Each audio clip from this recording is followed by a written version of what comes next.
So students, as I explained you, the science that tries to understand past events is called history. Means it tells something about the past. It is not a story that we are going to learn afterwards. So it tells, or it is a science that tries to understand past events. Events which happened in the past is called history.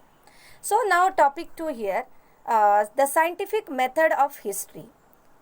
So in standard 3rd and 4th, as part of environmental studies, you have we have studied about various sciences. You know that science, geography and other subjects. The special characteristic of all these sciences is that their facts, means they are presented in accordance with the facts. They are based on facts, or evidence can be tested in experiments. You know that in science, everything can be tested in the laboratory or in any the setup which is suitable for that, which can be repeated anywhere, anytime, under certain conditions. The method of using a number of different tests to determine whether the evidence is reliable. Here reliable means what? Whether it is correct or not, whether they are approved or not. And that is called what? Scientific method.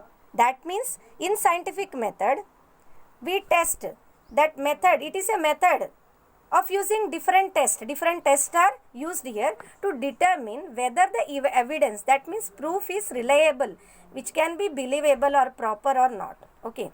There are many things that happen since our birth that we may not know about. However, grandparents or parents or other often tell us amusing stories of our childhoods. You know that your parents also will you the amazing or funny stories about you. How did you behave? What did you do during that period, etc. Those stories are a part of their memory. They have memory. However, when different people tell us about the same event, we find differences in their narration. Sometimes your father, your mother, your grandmother, sometimes the time or the situation, little bit it may vary, okay, differ. Makes us wonder which one is right. We need to examine the details of each narration carefully to decide the correctness of the fact.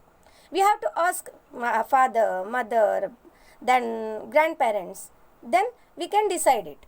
So, students, it is not possible to conduct experiments to recreate the past events. For example, Shivaji Maharaj, his various events in his time, they have happened in the past.